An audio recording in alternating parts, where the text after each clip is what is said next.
자, 이번 시간에는 우리 총칙의 5번째 테마인 무효 취소를 한번 정리해 보겠습니다. 자, 여기에서는 앞에 문제가 있는 법률 행위에 문제가 있는 법률 효과, 그중에 이제 법률 효과, 문제가 있는 법률 효과를 총 정리한다, 이렇게 생각하시면 되겠습니다. 문제가 있다는 것은 이 법률 효과가 안 생기는 거죠. 즉 무효.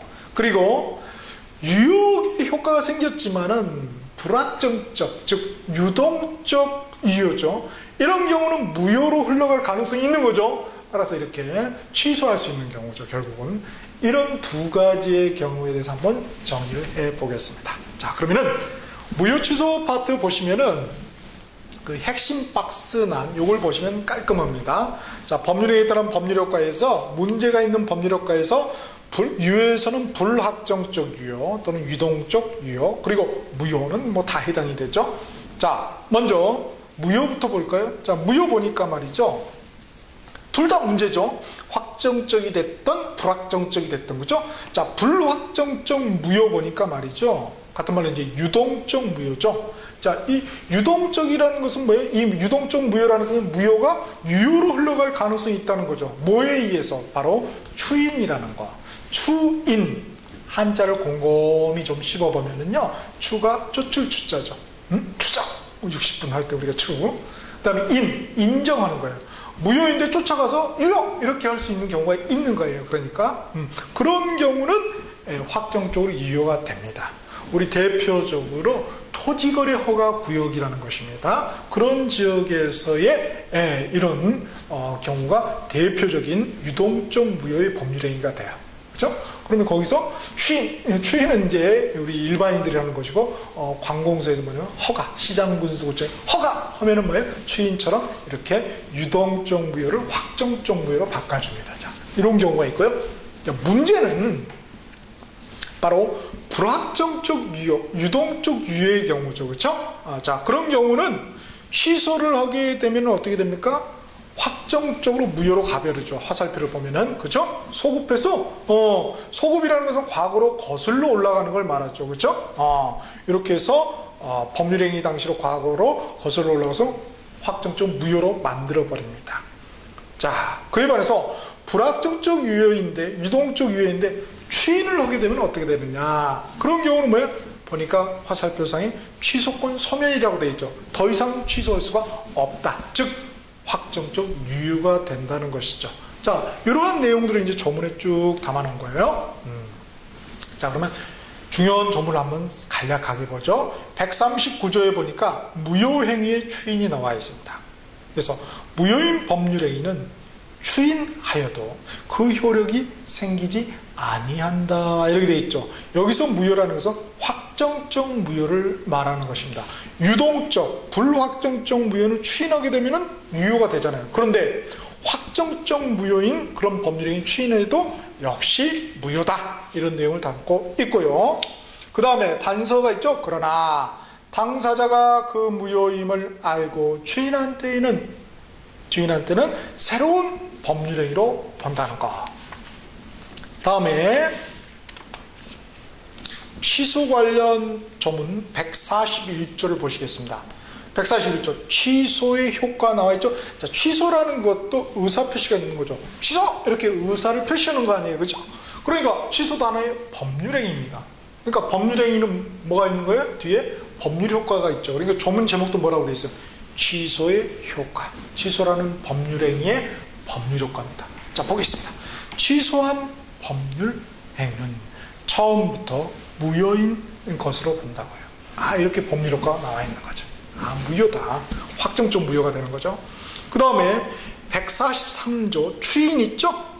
추인도 쫓아가서 인정하는 거예요. 인정한다는 것은 의사표시를 했다는 거죠.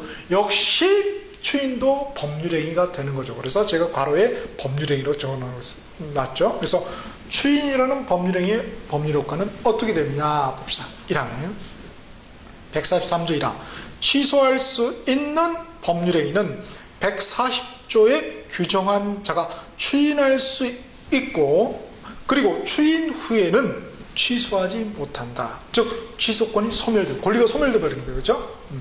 그래서 확정적 유효가 돼버리는 것이죠.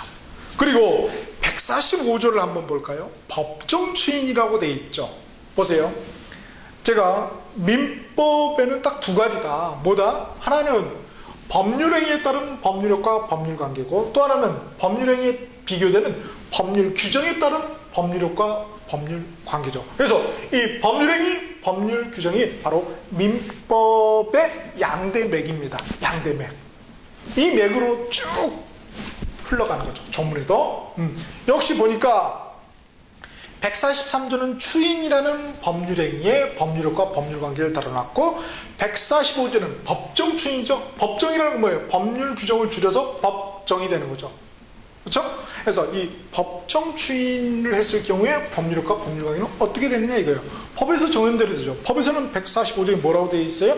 취소할 수 있는 법률행위에 관하여 전조의 규정에 의하여 추인할 수 있는 후에는 다음 각 호의 사유가 있으면은 추인한 것으로 본다. 추인의 의사표시가 없음에도 불구하고 추인한 것으로 봐서 추인처럼 똑같이 법률효과, 즉 취소권이 소멸되게 이렇게 해준다는 것이죠. 그죠?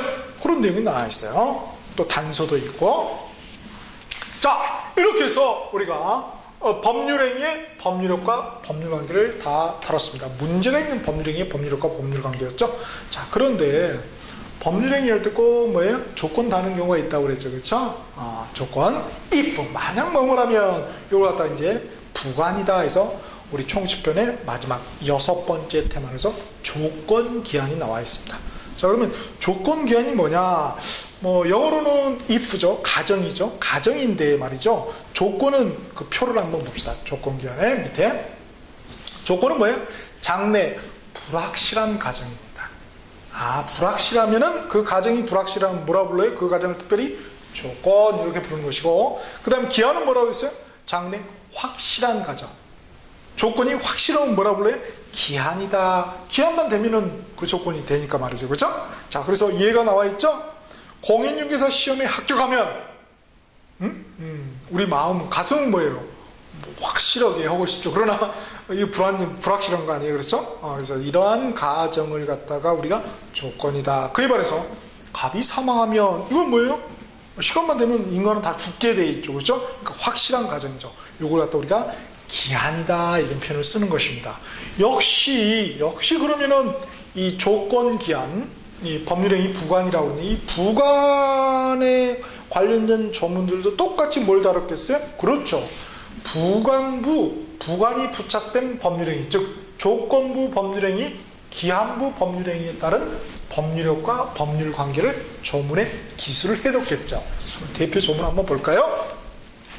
147조입니다. 147조 조건 성취의 효과 이렇게 되어 있죠? 1항에 정지 조건 있는 법률행위는, 그죠? 정지 조건 있는 법률행위는 조건이 성취한 때로부터 그 효력이 생긴다 이렇게 되어 있죠. 그렇죠?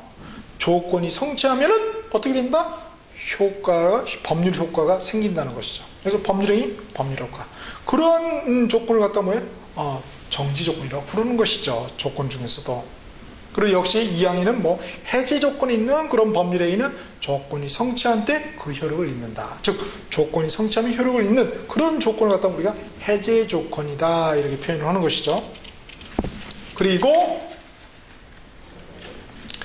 뒤에 보시면 이제 151조 보면은 뭐 불법 조건, 기성 조건 이런 또 조건들이 나와 있죠. 불법은 뭐 법을 어긴 그런 조건이 것이고, 기성이라는 것은 뭐예요? 이미 기자. 우리가 이미 출제된 문제를 뭐라고 그래요? 기출 문제 그러죠? 그래서 이미 이루어진 그런 조건을 갖다 우리가 기성 조건이라고 그럽니다. 그렇죠? 그래서 그런 조건에 따른 법률행위에 그런 조건이 붙은 법률행위의 법률효과는 어떻게 되는지 또 151조에서 이렇게 규정을 하고 있는 것이죠. 자, 이렇게 해서 우리가 민법이라는 공인중개사에서 가장 중요한 숲인 민법의 첫 번째 나무인 이 총칙편을 한번 정리를 해 보았습니다. 우리가 다시 한번 정리하면은 역시 총칙에서는 뭐예요? 문제가 있는 당사자, 목적, 의사표시, 대리, 그리고 부관이 있는 그런 법률행위에 따른 법률효과, 법률관계가 어떻게 되느냐, 그것을 조문 속에서 확인하는 것이 중요하다는 것이죠. 자, 이렇게 해서 한번 우리가 민법의 첫 번째 나무의 총칙변을 한번 쭉 한번 지도를 그려보았습니다.